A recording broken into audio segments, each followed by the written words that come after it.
Welcome aboard for the Monday, November 10th edition of Barnstable Today. Hello, I'm Mark Mumford. Dealing with invasive willow at the town-owned Danforth property in Marston's Mills is our lead story. Thanks for joining us. I'm Kevin Friel. The Town Council has accepted a $7,500 Barnstable County land management grant to deal with that aggressive plant life. Would you read this in, please? Number 2009-036, acceptance of a $7,500 grant from the Barnstable County Land Management Grant Program. Resolved, the Town Council hereby accepts a $7,500 Barnstable County Land Management Grant to enable removal of some of the invasive gray willow from the shoreline of Mystic Lake at the town's Danforth property. Second. Hello. Good evening. I'm Tom Geiler, Director of Regulatory Services. This is a $10,000 project, $7,500 of which is a grant from the county. It covers a small portion of the link between the Danforth land and Mystic Lake. There are about 60 property owners in the Mystic Lake and Hamlin Pond area that have already completed a similar project along their frontage on the lake and removing some of this impediment that has grown up. This involves some pretty good size trees that are right at the confluence of the trail and the access to the water. It will help considerably in opening that area up and making it more inviting for the users. So are we talking that we're really just improving somebody's view, or are these invasive in the true sense of the word, gray willows? There was a private effort funded privately on private property.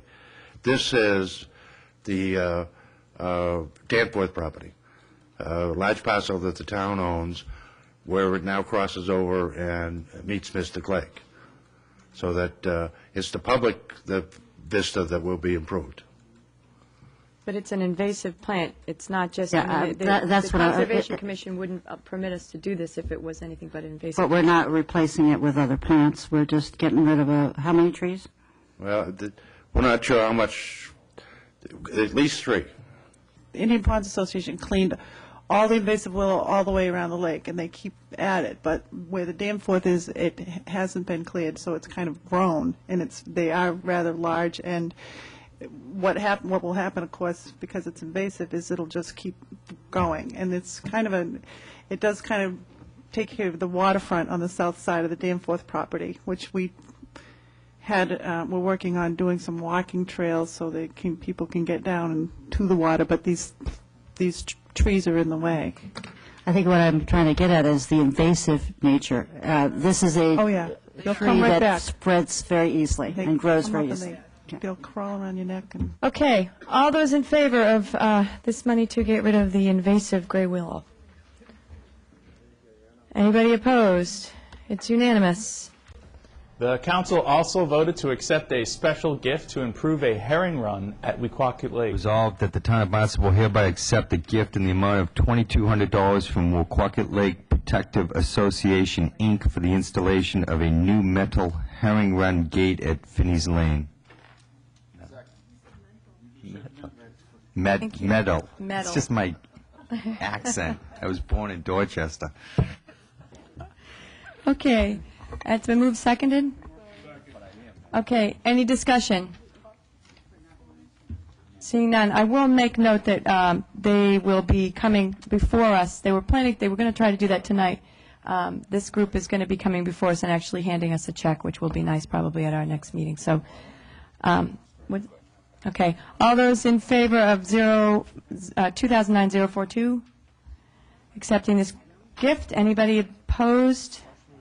Seeing none. The town's health division has served a record number of folks at its first 2 flu clinics this fall. We caught up with Health Division Director Tom McKean at the second clinic at the St. George Greek Orthodox Church over in Centerville. Well, we're here with the director of the health division for the town of Barnstable. Tom Tom McKean, and we were going to do this outside, Tom, but we hit a big rain shower, but you still have people getting their shots outside as well. Second of the town's 3 flu clinics, and it's been quite a turnout so far, has it not? Yes, it's been constant flow of people, both inside and outside. First clinic this year, we had over 1,800 people, and at this clinic, we're expecting over 1,200. Both will be, we will be reaching records compared to previous years, comparing from year to year at the first and second clinics. We're also going to have a third clinic next month in December 10th from 3 to 6. It'll be in the late afternoon hours for those that can't get here during the earlier daytime hours. Yeah, a ton of folks came out for these morning into the early afternoon clinics, but I saw you do staggered a little bit in that third clinic. Do you have any sense of why so many folks are turning out this year to get flu shots? Well, there are several reasons. As you recall, if you recall, about 3 years ago, there was a shortage of flu vaccine, and that drew out more people, actually, to get their shots. And there were restrictions on age and as far as being at least 70 years of age or with long-term illnesses. Now they've dropped the age limits down to 50 years of age and up. Also, young children, infants and children between 6 months and 18 years.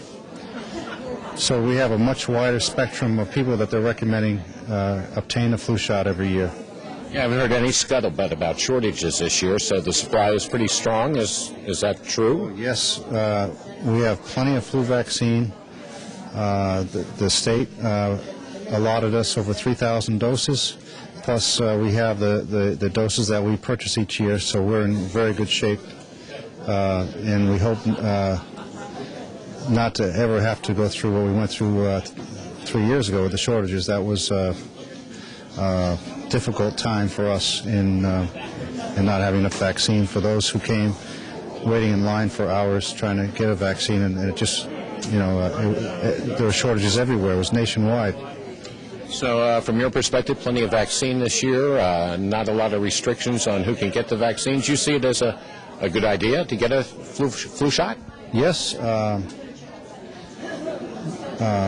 Anyone over 50 years of age or anyone that has any like asthma or any long-term illnesses, chronic illnesses, kidney disease or heart disease should get a flu shot. I highly recommend it. I've been getting a flu shot for many years, and I think it's great protection throughout the winter, not just from the flu, but from other viruses that come around. I feel it's just a stronger defense overall. And we should mention we were going to do this interview out by the drive-through, but it started to rain cats and dogs out there, but that has not slowed down the efforts of your volunteers and your nurses. They're out there still administering flu shots to the folks in the drive-through. Yes, we're very lucky to have such committed people committed to the town and helping out, volunteers and the nurses and the health division staff.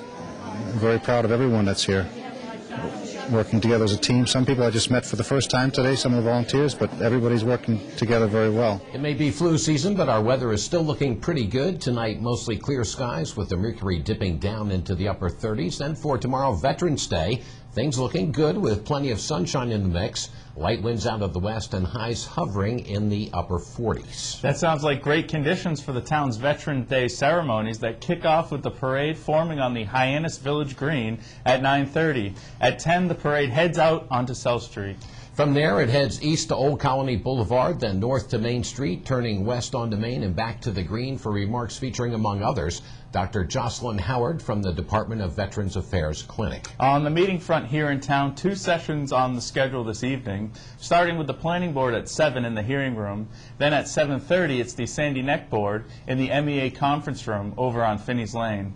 Thanks for joining us today. I'm Kevin Friel. We'll see you right back here on Wednesday. I'm Mark Mumford.